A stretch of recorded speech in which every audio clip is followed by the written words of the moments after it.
దురందర్గా అల్లు అర్జున్ చేసి ఉంటే ఎలా ఉండేది?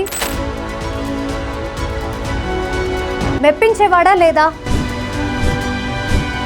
సోషల్ మీడియాలో పోలికల్ని తెస్తున్న ఫ్యాన్స్. ఆ న్యూస్ ఏంటో చూద్దాం. సిరివెన్నెల సీతారామ శాస్త్రి గారి మనోఫలకం నుంచి వచ్చే విధ్వంసం యొక్క సాహిత్యాన్ని దురందర్ 2 బాగా వంటబట్టించుకున్నట్టుగా ఉంది. ఆల్ ఏరియాస్ లో సర్వేజన దురందర్ బాట పట్టేలా చేస్తోంది. దీంతో దురందర్ యొక్క కలెక్షన్స్ ల ప్రభావ శైలి ఏ ఏరియాలో ఎన్ని వంపులు తిరుగుతుందో తెలియని పరిస్థితి.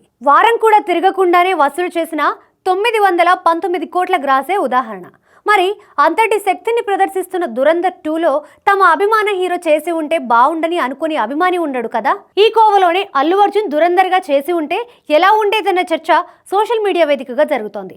మరి ఆ చర్చకి ఆద్యులు అల్లు అర్జున్ ఆర్మీనా, మూవీ లవర్సా అని తెలీదు. మరి ఆ చర్చల సారాంశం ఏమిటో చూద్దాం. వాళ్ళంతా మాట్లాడుతూ దురందర్ సబ్జెక్ట్ అల్లు అర్జున్కి కూడా బాగా సూట్ అవుతుంది. అల్లు అర్జున్ ఇప్పటి వరకు గ్యాంగ్స్టర్గా చేయలేదు కాబట్టి దురందర్ క్యారెక్టర్ సూట్ అవుతుందా లేదా అని కొంతమంది అనుకోవచ్చు.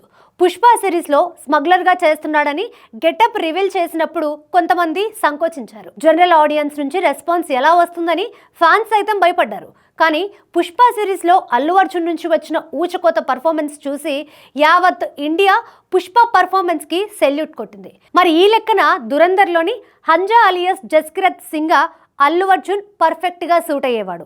హిందీలో పుష్ప సిరీస్ని అక్కడి ప్రేక్షకులు తమ చిత్రంలాగా భావించి బ్రహ్మరథం పట్టారు కాబట్టి అల్లు అర్జున్ చేసి ఉంటే సౌత్లో కూడా దురందర్ కలెక్షన్స్ ప్రభావం ఒక రేంజ్లో ఉండేదని చెప్తున్నారు. అభిమానులు, మూవీ లవర్స్ ఆశలో ఎలాంటి కల్మషం ఉండదు కాబట్టి వాళ్ళు అలా అనుకోవడంలో ఎలాంటి తప్పు లేదు. కానీ దురందర్ 2 సౌత్లో కూడా రికార్డు కలెక్షన్స్ సాధించే పనిలో బిజీగా ఉంది. రణ్వీర్ సింగ్తో పాటు మిగతా నటీనటుల న్యాచురల్ పర్ఫార్మెన్స్కి, ఆదిత్యధర్ దర్శకత్వానికి ప్రతి ఒక్కరు ఫిదా అయి సలాం కొడుతున్నారు.